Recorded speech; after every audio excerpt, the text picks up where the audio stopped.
सवाल जरूर लाजमी है कि निजामुद्दीन मरकज का मसला आपके सामने है, उस पर क्या कहना चाहेंगे? आपकी राय हम जानना चाहते हैं। देखिए, मौलाना साद साहब के कुछ बयानात मैंने नहीं सुने, लेकिन लोग कह रहे हैं कि वो कह रहे हैं कि मस्जिदों में जाना न छोड़ो। इस तरह के बयानात उनके आ रहे हैं। लेकिन मैं ये बात कहता हूं कि आज से अगर 20-25 दिन पहले कोई शख्स मुझसे कहता कि मस्जिदों में न जाओ, मस्जिदों में जाने को बंद कर देते, तो मेरा स्टैंड भी यही होता। और तन्हा मेरा नहीं, जो किसी मस्जिद, जो किसी मंदिर का पुजारी है, वो भी यही बात कहता। जो गुरुद्वारे का प्रबंधक है, वो भी यही बात कहता। अगर आप किसी चर्च के फादर से पूछते, वो भी यही बात कहता कि ये जो धार्मिक स्थल हैं, ये बंद करने के लिए नहीं, बल्कि अल्लाह की इबादत के लिए बनाए गए हैं, ये बंद नहीं किए जाएंगे। लेकिन हमारे सामने एक मौजू आया कि सारी दुनिया मुसीबत का शिकार है और उसका कोई इलाज अलावा इसके नहीं है कि लोग बिल्कुल अलग थलग होकर के हर आदमी अपने घर के अंदर सिमट जाए। हमने अपनी कौम को और अपने मुल्क को यही हिदायत दी।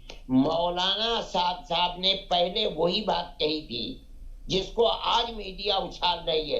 बाद में उनका बयान भी आ गया कि ये बात मुतहक्कक हो गई कि आपस में जमा होने से ये मर्ज फैलता है, लिहाजा लोग गुरेज करें और अपनी जगह के ऊपर बैठ जाएं, सिमट जाएं। तो मैं ये कहता हूं कि ये कौन सी नई बात हो गई। मीडिया ने, चूंकि उसके दिल के अंदर मुसलमानों से नफरत है और वो नफरत नहीं, देखिए, मैं आपको रोक रहा हूं हजरत। देखिए, आपको ही पता है कि हम आपकी जरिए आपकी बात पहुंचाना चाहते हैं।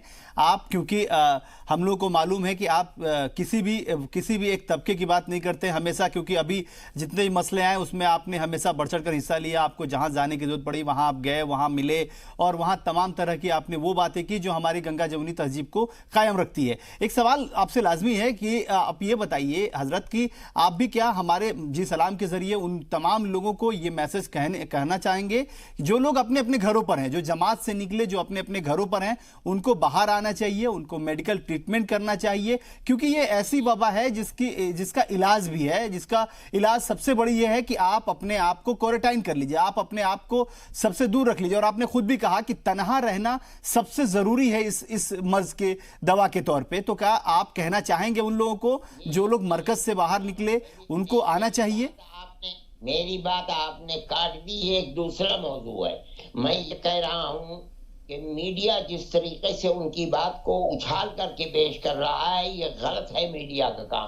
पहले एक मौजू था, उस वक्त हमारी भी राय यही थी, लेकिन जब एक वास्तविकता सामने आ गई और वातावरण दुनिया का बदल गया और सारी दुनिया के डॉक्टर ये कह रहे हैं कि इसके लिए अलग थलग रहना, एक दूसरे के साथ न उठना बैठना, ये जरूरी है इसके मुकाबले के अंदर कामयाबी हासिल करने के लिए। हम भी यही बात कहते हैं, मौलाना साद साहब ने भी यही बात कही है, लेकिन मीडिया आज तक उसको उछाल रहा है, इसलिए कि उसने, सुने मेरी बात, इसलिए कि उसके दिल के फपोले बगैर इसके नहीं फूटते कि वो मुसलमानों को बदनाम करे। नहीं हजरत, एक बात बताइए, आप तो इतने, आप मेरी बात सुने पहले जी। अब ये बात कि मुसलमानों को क्या करना चाहिए, मैं सिर्फ मुसलमानों ही को नहीं, मैं हम हिंदू और मुसलमान सबको अपना ये पैगाम देता हूँ कि उन्हें जल्द से जल्द, अगर जरा भी किसी को कोई इस मर्ज की अलामत जाहिर होती है, तो उसको फौरन सेंटर पर पहुंचना चाहिए और टेस्ट कराना चाहिए